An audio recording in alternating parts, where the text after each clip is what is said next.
نصیبوں نے کھوئے کھوئے لہجے میں کہا، پھر کسی قدر کرب بھرے انداز میں بولا، ان 2 لباسوں کے علاوہ اور کوئی لباس نہیں ہوتا؟ اور کون سا لباس ہوتا ہے استاد؟ کوئی ایسا لباس جو ہم جیسوں کے لیے ہو؟ کیا ہم کچھ بھی نہیں ہیں؟ اگر نہیں ہیں تو ہمارا وجود کیوں ہے؟ ہمیں کسی ایک شکل میں کیوں رہنا پڑتا ہے؟ ہماری کوئی الگ دنیا کیوں نہیں ہے؟ بولو، ہماری دنیا الگ کیوں نہیں ہے؟ اللہ کی مرضی استاد، جو میرا مولا بنا دے۔ نازنین تالیاں بجاتا ہوا بولا، اور نصیبو اپنے دونوں ہاتھ دیکھنے لگا۔ پھر اس نے ایک ہاتھ دوسرے پر مارا، تالی کی آواز ابھری۔ دوسری اور پھر تیسری بار اس نے تالی بجائی اور پھر مسکرا کر بولا، زنانہ لباس لے آؤ۔ ابھی لائی استاد، نازنین نے کہا، اور پھر وہ لباس لے آئی۔ میک اپ کرو، سہیل بولا، اور مشاتائیں بال بال موتی پرونے لگیں۔ تھوڑی دیر کے بعد نصیبو جگمگانے لگا۔ چلو ری چلو، رنگ جماؤ، ناچ دکھاؤ۔ نصیبوں نے حکم دیا اور بڑے حال میں محفل جم گئی۔ نصیبو گاؤ تکیے سے ٹیک لگا کر بیٹھ گیا۔ ہیجڑے رقص کرنے لگے۔ نصیبو اس رقص میں پوری طرح دلچسپی لے رہا تھا۔ پھر وہ خود بھی اٹھ کھڑا ہوا۔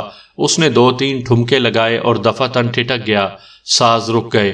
سب رک کر نصیبوں کو دیکھنے لگے تھے۔ کیا ہوا استاد؟ ماں جبین نے پوچھا۔ کچھ نہیں کچھ نہیں، بند کر دو یہ سب کچھ۔ یہ میں تو نہیں ہوں، یہ سب میرا لباس، میرا حلیہ، میں یہ تو نہیں ہوں۔ طبیعت خراب ہے استاد؟ نہیں، ٹھیک ہوں، نصیبوں نے تھکے تھکے انداز میں کہا، اور اس حال سے باہر نکل آیا۔ وہ ایک مخصوص کمرے میں پہنچ گیا۔ کمرے کا دروازہ اس نے اندر سے بند کر لیا تھا۔ کافی دیر تک وہ اسی طرح بیٹھا رہا، پھر اٹھ کر باتھ روم میں چلا گیا۔ باتھ روم کا نل کھول کر اس نے چہرہ صاف کیا اور میک اپ اتار کر باہر نکل آیا، اور ایک الماری سے مردانہ لباس نکال لیا۔ لباس پہن کر اس نے بغلی ہولسٹر میں پستول لگایا اور پھر باہر نکل آیا۔ عمارت کے گیراج سے اس نے ایک لمبی خوبصورت کار نکال لی اور چل پڑا۔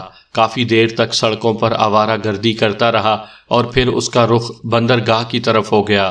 بندرگاہ کے ایک بدنام ترین ہوٹل کے سامنے اس نے کار روک دی۔ یہ ہوٹل کم منشیات کا اڈا زیادہ تھا۔ اس اڈے کا مالک داراب خان تھا، ایک خودسر اور مغرور بدماش تھا۔ نصیبو اندر داخل ہو گیا۔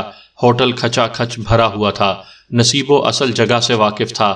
جس وقت وہ داراب خان کے نشست گاہ میں داخل ہوا، داراب خان اپنے حواریوں میں بیٹھا ہوا تھا۔ ایک اجنبی کو اندر داخل ہوتے دیکھ کر سب حیران ہو گئے، کیونکہ یہاں کوئی اجنبی نہیں آ سکتا تھا۔ داراب خان نے بھویں ٹیڑھی کر کے نصیبو کو دیکھا۔ خان، یہ نصیبو ہے، اس کے حواریوں میں سے ایک نے کہا، اور داراب خان کے ہاتھ سے شراب کا گلاس چھوٹ گیا اور وہ اچھل کر کھڑا ہو گیا۔ کیوں داراب خان، کیسے مزاج ہیں؟ نصیبو نے کہا۔ استاد نصیبو اس طرح یہاں آ جائے گا، یہ میں نے کبھی سوچا بھی نہیں تھا۔ بہت بڑے بدماش ہو تم، میرے بارہا بلانے پر بھی تم میرے پاس نہیں آئے تو میں خود چلا آیا۔ داراب خان، میں نے سوچا ہے کہ اپنے اور تمہارے درمیان فیصلہ کر لوں۔ فیصلہ ہو چکا ہے استاد، داراب خان نے ڈھیلے ڈھالے لہجے میں کہا۔ کیا فیصلہ ہوا ہے؟ نصیبو نے پوچھا۔ بس استاد، تمہیں استاد مان لیا ہے، جو کچھ طے کرو گے پہنچا دیا جائے گا۔ مجھ میں تم سے لڑنے کی ہمت نہیں ہے، اب اس کا وقت گزر چکا ہے داراب خان، اب یہ فیصلہ ہاتھوں سے ہوگا۔ ہاں، چاقو استعمال کرو گے یا پستول؟ بولو، ایک بات کا تو تمہیں یقین دلا دوں، تنہا آیا ہوں تمہارے اڈے پر، اس سے اچھا موقع تمہیں اور کوئی نہیں ملے گا۔ نہیں استاد، داراب اب تمہارے سامنے نہیں آئے گا۔ کیا بکواس کرتے ہو؟ تمہیں مجھ سے لڑنا ہوگا، تم رہو گے یا میں تم سے فیصلہ کرنے آیا ہوں، میں تمہارے حق میں دستبردار ہوتا ہوں۔ استاد، تم کہو گے تو میں چلا جاؤں گا یہاں سے، داراب نے کہا۔ بکواس مت کرو، سہیل کرب سے چیخا۔ داراب کا سر جھکا ہوا تھا، سہیل کرب کے عالم میں وہاں سے نکل گیا۔ اس کے حلق سے کربناک آوازیں نکل رہی تھی۔ آؤ، مجھ سے دشمنی کرو، مجھے مارو، میں مرنا چاہتا ہوں۔ زندگی بے مقصد ہے میرے لیے، بے کیف ہے یہ زندگی، جہاں دوست ہوں نہ دشمن۔ کیا ہوں میں؟ مجھے بتاؤ۔ گاڑی اس نے وہیں چھوڑ دی تھی۔ وہ چلتا رہا، گلیوں اور سڑکوں میں مارا پھرتا رہا، پھر اس کا رخ اسٹیشن کی طرف ہو گیا۔ بوڑھے ہیجڑے نے اسے پرجوش انداز میں سینے سے بھینچ لیا۔ آ گئی میری نصیبو، بڑے دن کے بعد آئی ہے میری بچی، کیسی ہے؟ آنکھیں ترستی ہیں تیرے لیے، پوچھ لے کسی سے، تو میری اولاد نہیں مگر اولاد کی طرح چاہتی ہوں تجھے۔ میں آ گئی ہوں اماں، ہمیشہ کے لیے، اب میں کہیں نہیں جاؤں گی، میں تمہارے ساتھ ہی رہوں گی، میری یہی دنیا ہے۔ اماں، نہ جانے میں اب تک کہاں بھٹکتی رہی، سہیل نے کہا۔ اس کی آنکھوں سے آنسو بہہ رہے تھے، لیکن بوڑھے ہجڑے کی آنکھوں میں خوشی کے طوفان امڑ رہے تھے۔ اس نے زور زور سے آوازیں لگائیں، اری او گلبدن، او حسینہ، کہاں مر گئیں سب کی سب؟ تیاریاں کرو جشن منانے کی، دیگیں چڑھواؤ، باورچی بلواؤ، اے میری نصیبو آ گئی اپنی اماں کے پاس، جلدی کرو، سب کو خبر کرا دو، نصیبو اب یہیں رہے گی۔ اور ہیجڑے جشن کی تیاریاں کرنے لگے۔ باورچی آیا اور دیگیں چڑھ گئیں۔ 3 دن تک جشن رہا۔ دور دور سے ناچنے والیاں یا والے آنے لگے، کمال دکھانے لگے، دولت کمانے لگے۔ پھر بوڑھی اماں اسے لے کر 7 پیروں کے مزارات کی زیارت کو چل پڑیں۔ اس متبرک زیارت کے بغیر زندگی نامکمل رہتی تھی۔ یہاں خوشیاں تھیں اور وہاں صف ماتم بچھی ہوئی تھی۔ سہیل غائب تو ہو جاتا تھا، مگر اس طرح کبھی غائب نہیں ہوا تھا۔ اس کے ڈاکٹر نے اس کی کیفیت کے تحت کہا تھا، اس کا ذہن ہمیشہ کے لیے الٹ گیا ہے، خدا جانے وہ کیا کر بیٹھے، ہم اس کے بارے میں کچھ نہیں کہہ سکتے عزیز صاحب۔ لیکن عزیز الدین صاحب کا دل کہاں مانتا، کیا کیا جتن نہ کر لیے بیٹے کی تلاش کے لیے، لیکن سہیل کو نہ ملنا تھا نہ ملا۔ دن مہینوں اور مہینے سالوں میں بدل گئے۔ لوگ اب سہیل کے عادی نہیں رہے تھے، لیکن ماں باپ کے دلوں کے زخم تازے تھے۔ یہ زخم بھلا کہیں بھرتے ہیں؟ نوشاب کچھ عرصہ افسردہ رہی، پھر اس کی شادی ہو گئی۔ شیکی 100% شفیع الدین بن گیا، اور جہانگیر اب صرف جہانگیر تھے۔ محکمہ جاسوسی اب ختم ہو گیا تھا اور اب ان کا اپنا کاروبار تھا، جسے وہ نہایت خوش اسلوبی سے چلا رہے تھے۔ زندگی حسب معمول تھی، کچھ بھی ہو جائے کاروبار زندگی چلتا ہے اور چلتا ہی رہتا ہے۔ کچھ پھول پامال ہو جاتے ہیں اور بس، کہ یہی تقدیر کے کھیل ہیں، اور تقدیر ہمیشہ انوکھے کھیل کھیلتی ہے۔ وہ ہو جاتا ہے جو تصور میں بھی نہیں ہوتا۔ وقت اب بھی وہی ہے، دنیا وہی ہے، کچھ اجڑے کچھ بن گئے۔ سہیل اب نصیبو ہے۔ بوڑھی اماں کا انتقال ہو چکا ہے، اور ہیجڑوں کی اس بستی میں نصیبو نامی ہیجڑا اب بھی رہتا ہے، کمزور، لاغر، بیمار، ہر وقت کھوں کھوں کرتا رہتا ہے۔ شاید اسے ٹی بی ہو گئی ہے۔ ناچتا ہے تو خون آنے لگتا ہے، لیکن اب پیسے کہاں سے آئیں کہ علاج ہو؟ اور پھر علاج کی ضرورت بھی کیا ہے؟ موت تو تقدیر ہے، اور تقدیر سے کون لڑے؟